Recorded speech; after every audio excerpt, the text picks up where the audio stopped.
आता आपल्या आवडत्या मालिकेचे संपूर्ण भाग मालिका प्रसारित झाल्यानंतर लगेचच पाहू शकता फक्त सन नेक्स्ट वर. भारतातील प्रेक्षकांसाठी मोफत सेवा. आपण कोण?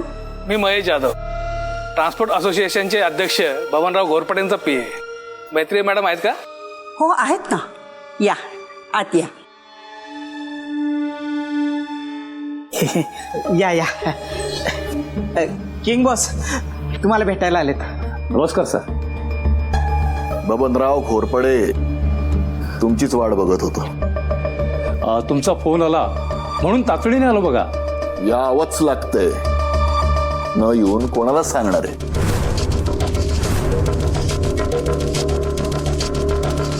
पाणी बाजू.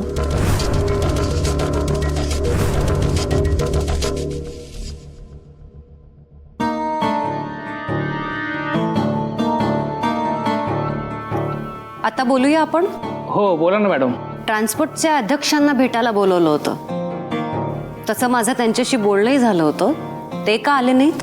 त्यांनीच मला तुमच्याकडे पाठवलंय. नाही, माझा प्रश्न अजूनही तसाच राहिलाय. ते का आले नाहीत? ते दिल्लीला गेलेत. दिल्ली म्हणजे आता तुम्ही दिल्लीत आहात. तुम्ही पण आता असंच समजा साहेब. हे आवडले आपल्याला, हे आवडलंय. दिल्लीला जाणारी लोक पण तुमच्याच पायाशी येत असतील तर आपण दिल्ली बोललो तर काय चुकलं ना. आता जरा कामाचं बोलूयात का?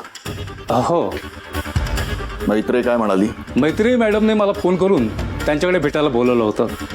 त्यांच्या बसच्या बाबतीत घडलेल्या प्रकाराबद्दल त्यांना माझ्याशी बोलायचं होतं. पण एवढ्यात तुमचा फोन आला.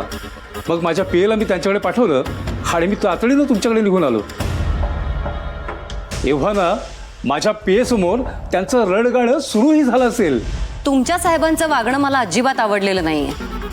भेटायला बोलवलेलं असून देखील ते दिल्लीला कसं काय निघून गेले? त्यांचं पर्सनल काम निघालं. बर, आमच्या बसच्या बाबतीत जो काही प्रकार घडला तो तुमच्या कानावर आलाच असेल. हो मॅडम. मग ह्या बाबतीत तुमच्या असोसिएशनचं काय म्हणणं आहे? आम्ही फक्त तुमचीच बाजू ऐकून घेतली, पण त्या गावकऱ्यांचं पण काहीतरी म्हणणं असेलच ना. ते उगाच काय खोटं बोलतील. आमच्या कंपनीचे काही नियम आहेत. आमचा स्टाफ ॲक्सिडेंटची जागा सोडून कधीच पळून जात नाही, कारण त्यांना माहिती आहे की त्यांना सांभाळण्यासाठी त्यांची कंपनी सक्षम आहे. तिथे अपघात घडलेलाच नव्हता आणि हे तुम्हालाही चांगलं माहिती आहे. मग ते गावकरी तरी काय खोटं बोलतील ना.